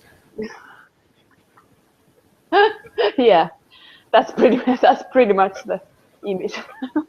Yes, yeah, it's true. And then of course it could work if the ESFP becomes more ISFP and the INTJ becomes more ISFP. So in a way their patterns can have some overlap, but there is still enough difference to keep the interest going on. Yeah. That was a bit of an in-joke, that was, folks. Yes. Okay, now I'm out of wine, so we need to. If you have a refill, then I don't mind if you pop up for a few minutes. No, we will go through this one chapter because we are. Right. Okay. We'll go back to the screen. Where are we with They base their self-image on being seen as empathic, benevolent, and authentic. Yeah. Even highlighted that bit. Yeah. Yeah, that's true. Unfortunately, it is not always true in the sense that they would be empathic. Yeah, but that's the thing. Yeah, but I would say that's mostly true. Yeah, I like it when they actually are those things, but it's the ones that like have the self-image and like demonstratively that, but then they don't walk the walk. I'm guilty of that in some. Yes, but you've got some extraneous circumstances though. When you have a family and you have to put your family first, Yeah. you know, your conscience will be at ease because you have children to take care of first and studying and all that kind of stuff. But I admit that my empathy can be selective. I have selective empathy in a sense that I feel empathy easily, but I have some deal breakers, and when those deal breakers appear, then I have no empathy at all. Yeah, we mentioned them before. I mean, with pedophiles, things like that. Oh yeah. Yeah. No empathy. Yeah, pedophiles and rapists and actually, when those people in quotation marks go into prison, the other prisoners have a very low opinion of them. That's true. My little brother has worked in jail as a guard, as a summer job previously before he graduated, and he really witnessed this kind of behavior. It is really true. Yeah, and massive self-image on empathetic, benevolent, and authentic. Now, it's a little political point. Some of them think, well, I am empathetic. I voted for higher taxes on other people. they can think, rather than having to do stuff themselves, some of them can think the government can do it, and therefore they don't have to do anything themselves. That would be the unhealthy ones, in my opinion. Yeah, but it's not because it's not that. I don't. If I'm a social, well, if I'm more like left wing, it's not because I feel that I'm empathetic as such. It's because I think it's what works. Well, best. I'm thinking more of the students where they're not. It's the ones that don't walk the walk. If they walk the walk, that's fine. Like I said, you talked about the NF that was actually helping people. That's fine because then it's internally consistent with their values. It's just like, I suppose the examples I'm talking about are those Hollywood celebrities that talk all this left-wing stuff and they don't actually do anything themselves. They don't actually give any money to charity. Or actually, put their money where their mouth is. Those types of people. Right. Like the biggest example of enormous hypocrite, Michael Moore. Huge hypocrite. Oh, why? Well, he made all these movies with non-union crews. He made, in his first film, Mike and Me, he made all the people in it sign an agreement so they didn't get any money. Why? From it. And a left-wing person called, only slightly left-wing, maybe in the middle actually, Janet Street Porter, did a program on Channel 4 where she investigated Michael Moore as to how much money is made out of these films that are so he's made money making films about poor people, and he's made like $200 million, and he doesn't. He is like a huge hypocrite, Michael Moore. Right. I don't see him having a Michael Moore Foundation for helping people. But you never know. I mean, maybe some of the biggest things may have changed. We'll have to investigate them. Yeah, but anyway, I would say even though he didn't give a penny to anything, I think his movies have made an impact. So he's not completely. I remember one left winger saying Bonnie Greer, Black American playwright. She accused Michael Moore of grandstanding when. What does it mean? Oh, it's just where it's like he's talking about these things and not offering any. It's where it's for his own benefit, for his own self-image. Where it's. Yeah, she lives in England, Bonnie Greer, Mhm. What we got here? Empathetic, benevolent, and authentic. Well, as long as they are authentic, that's fine. Right. It's difficult to separate my own bias out, because I always have to be careful with my own bias. Because I look out for these things. Right. Yeah. There's that big one. Often enthusiastic, they trust intuition, yearn for romance, and you're going for seek identity, prize recognition, and aspire to the wisdom of a sage. Mm. Wow. Yeah. Well, I don't know. Well, I can only talk for myself, of course, but I am often enthusiastic. That's true. I don't trust my intuition that much.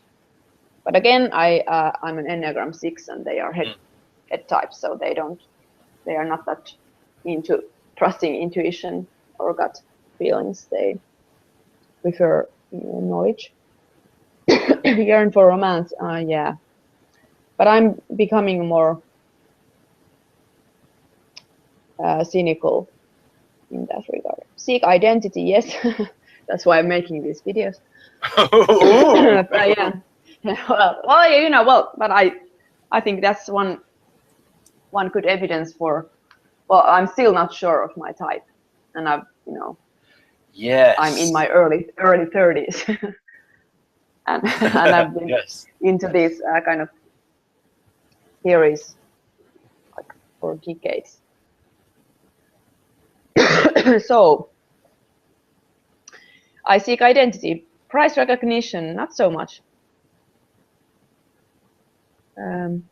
That is. I would like to, I would like to do something meaningful. That's true. That sentence. Do you think that sentence is very Enneagram 4? Yeah, it is. Wow. Mostly. Yeah. It can also. It also has Enneagram 2. Is yearn for romance and prize recognition, because Enneagram 2s, they want to be recognized for their helping. Now, there's a conservative commentator called Greg Gutfeld, who's actually very funny, and he's an English major, and I'll tell you a couple of simile jokes that he's done. He has these brilliant. Have you ever seen Blackadder? No. Okay, he did these similes. He did two good ones. He said something like, it might have been about Obama or somebody else. It's something like, Obama sends more mixed messages than a dyslexic texter. And then another one was, it is from the other political point of view. This was about Donald Trump. Okay. Donald Trump changes positions as often as an indecisive porn star. Oh no.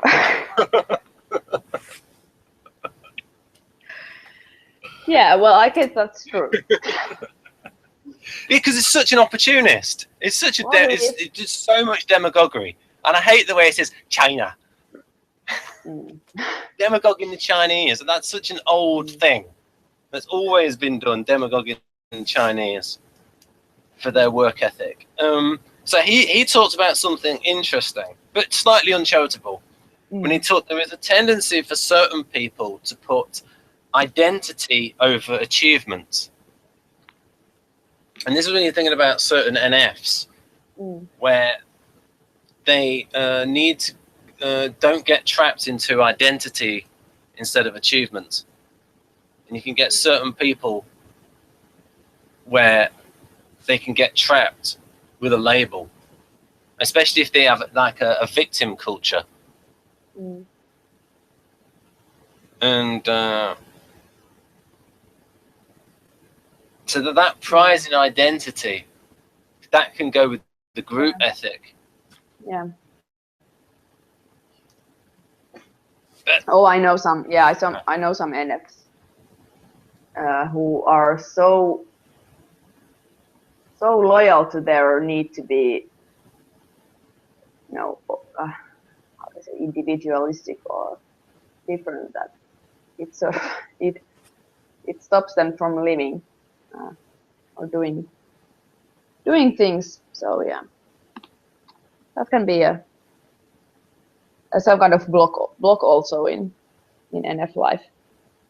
I think, yeah, that's true. But also, I think Gutfeld was making the point that a lot of NFs they concentrate too much on the doesn't like, because he's also a libertarian, because like he's also very, I mean, he's so gay. I actually might think he's so pro-gay. I actually think he might be bisexual himself, because he has like all this humor in his shows on Fox. He has lots of like gay humor in his shows, and he does jokes about like opening up a gay bar next to a mosque in New York, like as an example to show, when they said they wanted to open up a mosque near the 9/11 attack, he said, well, okay, well, I want to open up a gay bar next to, and he has lots of people on his show who are homosexual. Anyhow, but the reason I bring this up, why did I bring this up? Oh yes, he talks about, so he has these libertarian leanings as well, like in terms of like drug legalization and all that kind of stuff.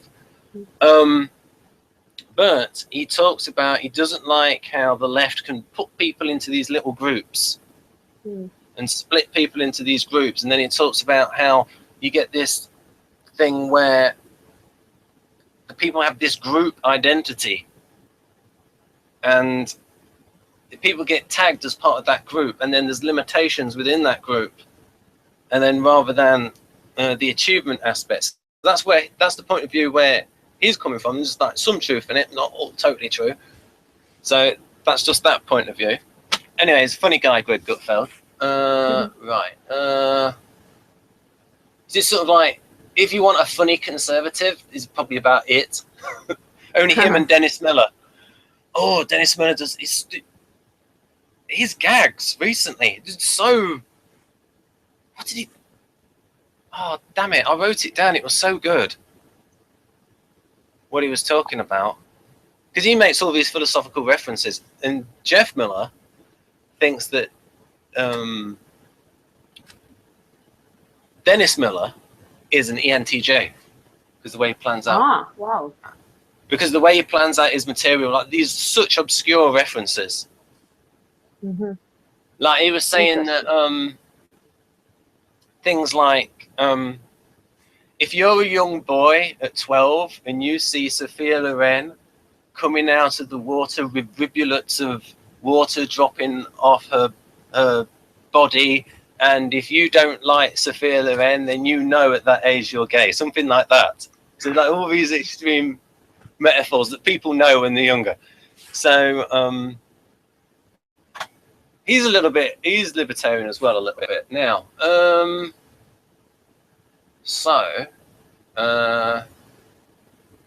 that's very good, the Miller segment. I'm going to get back to this. We've not got so much longer left. Intellectually.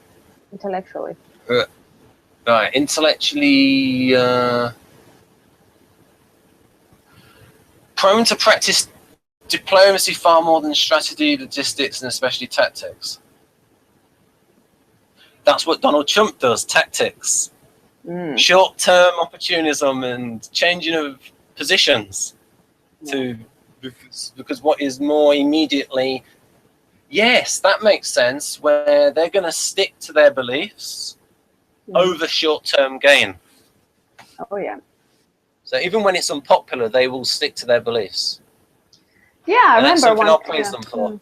Yeah, and I remember one incident from my childhood when we were having a, what is it called when you run in the woods? When you don't run in the field, but you run in the woods. Well, anyway, we had this competition at school where we had to run in the woods. And then I was running there.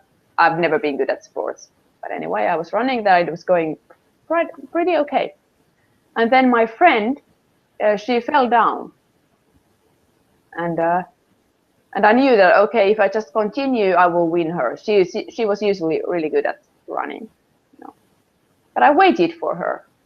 You know, I stopped and I said, okay, I'll wait, because we were in the woods, no one would see. So, you know, I thought I can stop and wait for her so that she will be okay, and we will then run together. And then I waited for her and she got up, and then we continued running. And then just before the you know, the end line, she ran like before me because she was faster than me. And I was like, wow. Yeah. So I was a sad NF. Yeah, that's. I would have had a go at them. I would have said, "Hey, that's not nice. You shouldn't." But I think it's sort of, yeah, it's sort of like, I think it describes this that I value diplomacy over tactics in that case. Yeah. I think. So. Right.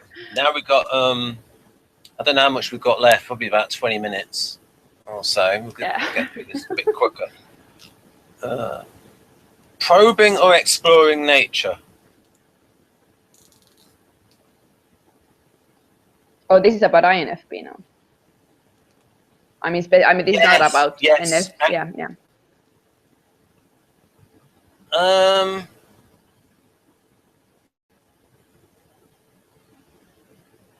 That's right. Yes, that's right. Yes. Even though I've highlighted it, yes, I should have realised. Yes, that's right. It is a bit more like the NFP is. Exploring nature, maybe the NE point, the NE part. Yeah, in fact, that's why I've done it in blue. I think that's. Let's see if I put a colour code. Oh, it'll be on the other part of the page. The advocate's informative role, rather than the Shentors, scheduling mentors, directive role. Yes. The NFJ is a directive. The NFPs are informing. Yes. And in personology, he would call the INFP accommodating in their interaction style, and the ENFP would be collaborating. Linda Behrens calls collaborating get things going, and she calls accommodating behind the scenes. Yeah.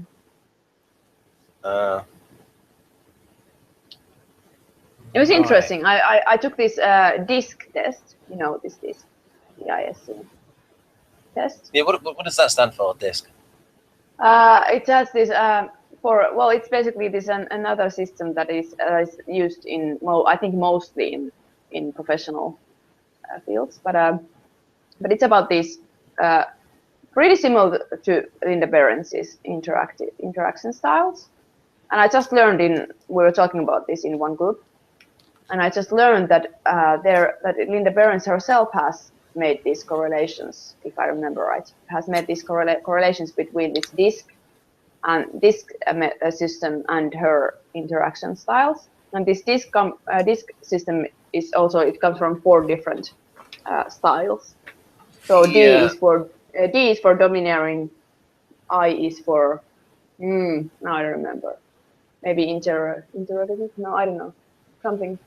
I don't remember the names. Anyway, there are 4 different types of styles, and then they correlate well with Behrens styles. And I took this. I have taken it before, and my highest one was get things going, and my lowest one was behind the scenes.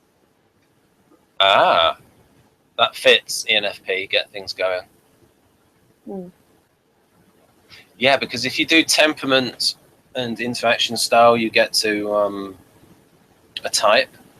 And I think Dario said there's 3 ways to type. He types people with an instrument. He types people with self-analysis. So like he gives them 3 types and say, which one did you think fits you? And then he gives them temperament and interaction style. Now, these interaction styles, now Keirsey had them. Because I've asked, you know, how much is Linda Behrens and how much is Keirsey? Because this is 98. He's got directive. He's got informing. It's there in the table. You've got the book. He mentions it. It's not as fleshed out, I don't think, but he definitely fleshes it out in personology. It depends how much. When we read the book, we can actually find out how much is because he has got expressive and directive in here. I mean, he does talk about in each of the chapters where he talks about like difference between STPs and SFPs. STPs are directive, SFPs are informing. It's all there in his tables. Now, what Linda Behrens has probably done is she's probably taken, and at least she does actually credit Keirsey, unlike Helen Fisher. She's probably taken his interaction styles and very much built upon them. Yeah. Where do you where do you find this? At what page do you find this? Oh, you mean directive and informing? Well, if we look for NFs, right. Well, just in right, we've got harmonizing, soulmates, social, right, values, business.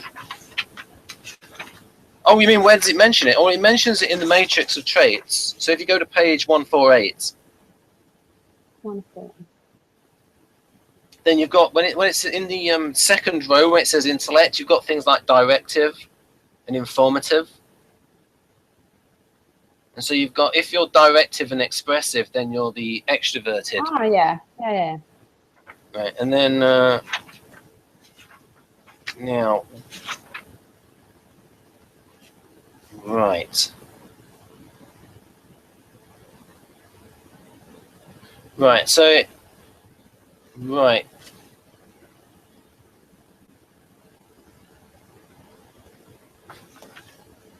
Interest skill, he mentions it a bit, maybe a bit more on the roles. If you look at page 126, you've got there you've got the mentors and the advocates.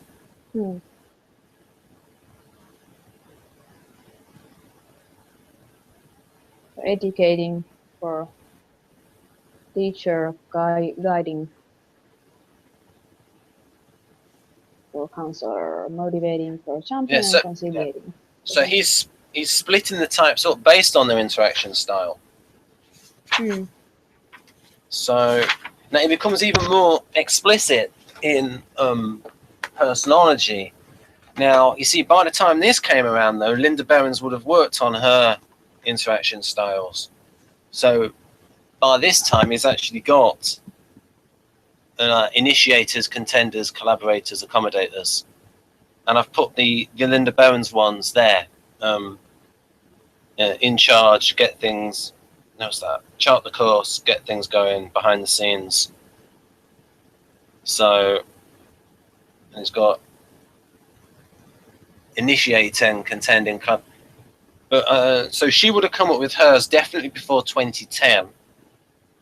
I don't know. So it depends on who came up with what. I would say that I've not got the book. She has got a booklet on interaction styles, and just because of the age of Keirsey, she would have because he was pretty old even when he did this book. Even when he was really old when he did this, but when he did Please Understand Me Too, he would be like 70 odd. And so she probably has put more into her interaction styles, but I would say that the start of it is with Keirsey, I would think. Because I asked Junior about this. It's like being called Junior. David Mark Keirsey, PhD, that he did mention it in something like Portraits of Temperament in about 1987, about the roles, like informing, directing, that kind of thing. But I think it's fair to say that Linda Behrens has built upon it, maybe. Oh, yeah. But I don't think, I mean, I think that's quite natural, or what happens with these systems. But they also borrow from it. Oh, I'm perfectly fine with that, because she actually credits him a lot. And she mentioned that even in the front page, like, thank you, David Keirsey, my mentor, all this kind of stuff. Very good. Oh, yeah. Even though they have like competing business, bit like Keirsey.com and the Keirsey group are separate from Linda Behrens group, at least she still complements the work of her mentor. So getting back on track. But yeah, that's more evidence for INFP then. So, but I have no, yeah, but I have to say that I don't trust all my tests because I have showed you, I can test almost as opposite types depending on my mood. So I can be really biased in my tests. So the only one that has some consistency is this brain area estimation. right. So perceiver, an actual perceiving function in the lead. Yeah. Right. Yeah, informing rather than directing. So That's true. Yeah, the NFJ is the directing types. Mm. I can do both, but yeah, I can Yeah. do both, but I much prefer if I have to choose, do I want to be an expert or do I want to be a leader? I would always choose to be the expert, never the leader. So, functionally, you've got the NFJs will have NI, has a vision, and either with FE, organizing people, or TE, again, which is like organizing people, you know. Mm. Do it in the productive way, folks. Like directive, like with the NTJs, and so and even the NFJs are all the NJs are directive. Because they have NI with either FE or TE. Mm. It's just that the NFJs are going to be more subtle in the way they direct people.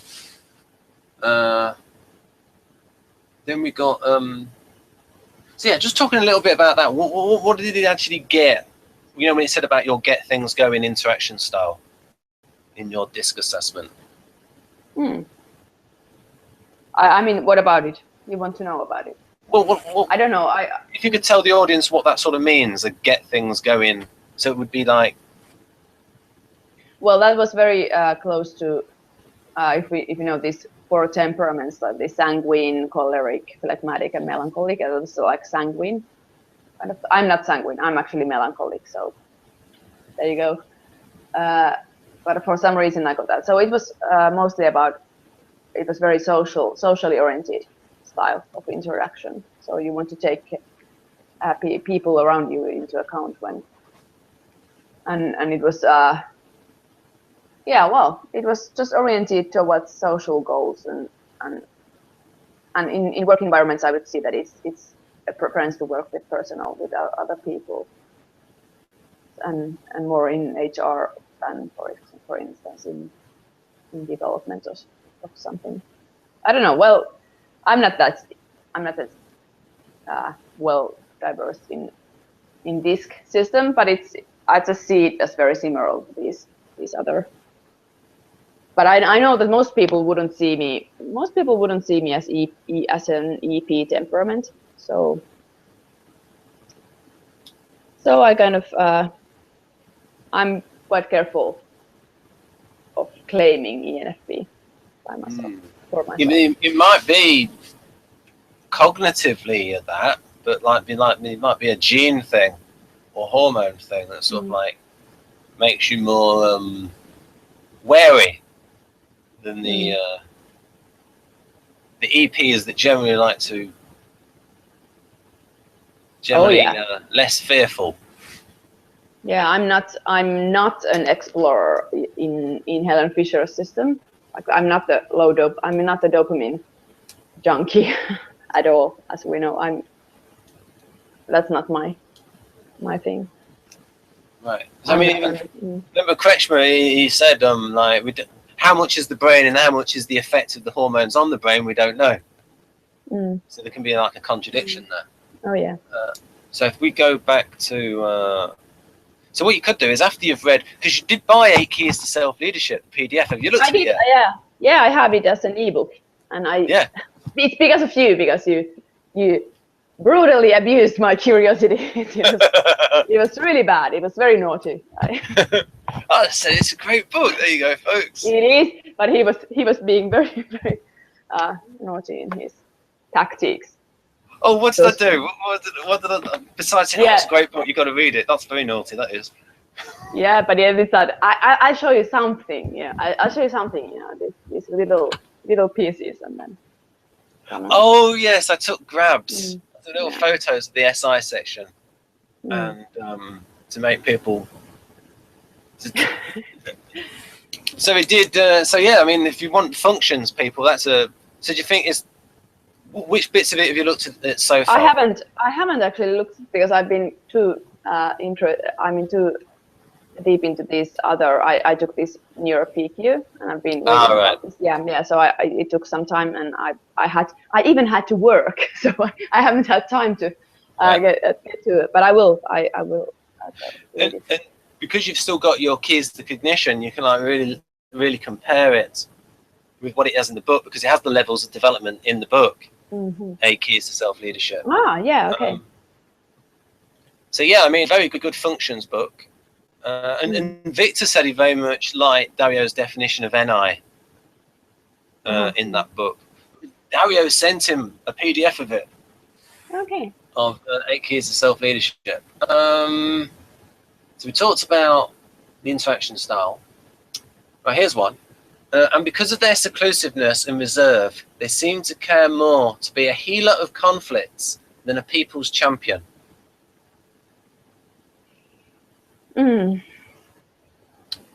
Well, I am more, being the INFP. Yeah, I know that I am more comfortable not being in the limelight. I don't like to be in the limelight. So in that sense, yeah, I prefer being behind the scenes if we use this. Yeah, but this forum is a very dim bulb. We only have 3 viewers. Just to use the metaphor. I don't care. Yeah, but I mean, it's good to. I'm sorry. I mean, I appreciate everyone, but you know, it's. I have a confession. I don't make these videos to get attention. Yes, so. That's good because we don't have 3 million viewers. In fact, we've just lost 1 now. We're down to 2. Yeah, that's good. No, I mean seriously, it's not. I have never been comfortable. I make these videos because I'm interested in this stuff, and I think it's fun. So. Oh, thank you. Yeah. Right. People's. There we go. Now we can look at the last part. To visualize INFP intellectual development, consider the following bar graph depicting the most probable profile of their diplomatic roles. So it's never really became clear, because I know, like, how much is the difference between their role and their type?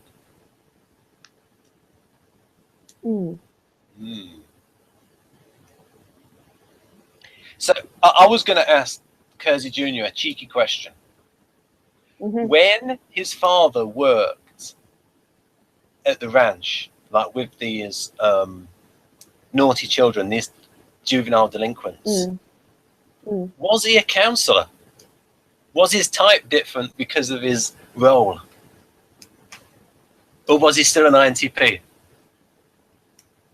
Yeah, I don't know. I don't think he worked alone. He must have had some other people there. Well, yeah, but what I mean is, like, if you're just looking at what he did, if you just looked at his behaviour in that situation, you would say, oh, he's being a counsellor, because he literally was a counsellor. So it's like, how much is the role variant, and how much is the type? So they never really get to that. Right? I think in personology, it makes the full leap to role variant, and it doesn't mention the MBTI code at all. It just talks about role, and then here it's still appealing to the MBTI people. So there's a little, and I actually like the fact that you got type on the one hand and then their role on the other hand. So you can like look at people, you can say yes, they are that type, but they are in a different role. And that's how Dario talks about INTPs, where he talks about an INTP diplomat would have different brain areas, like to do with like T5 behind the left ear. So like visual, like feedback and social feedback. And then also he talked about an INTP counsellor would have better at listening. So yeah, so my own thoughts is there's a type and role variance. So they're both important. Yeah. Right. Okay. So our short 1 chapter video. But we know this. Yep. Yep. So do you think that's fair that for the INFP they are best suited to be the healer than the teacher?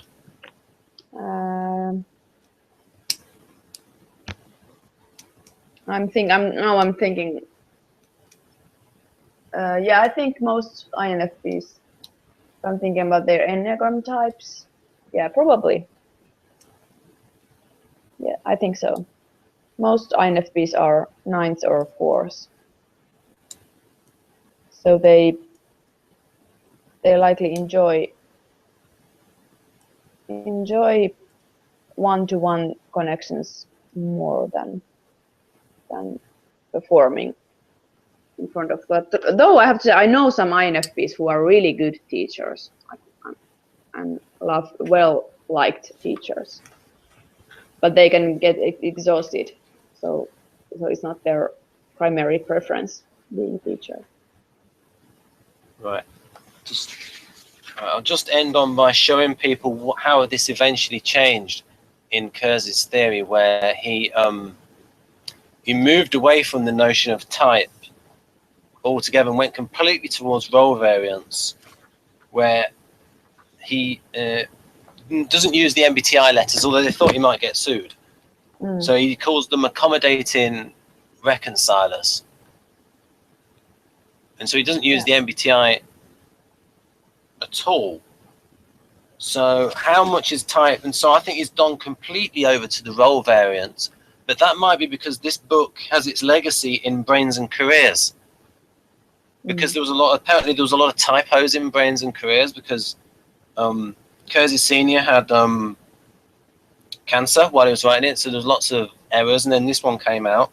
But so this is more about their social mission, I suppose, than their actual type. So it's more talking about the career of the INFP. But then, and then he sort of says the diplomatic accommodator, right? And then so it's hard to work out which is the type and which is the role. And I sort of like come to the conclusion that he's pretty much talking about the role, and that there really isn't a type. It gets complicated in personology. It really does. So it's a book to be. So then we have really done the chapter. Not chapter. Paragraph. Yeah, we have really. I mean, yeah, that's true. Right. So folks, bye for now. Hanna has to have a sleep. It's 11:16 p.m. where she is. That's true. It's true. Right. Bye, folks. Thank you. Bye.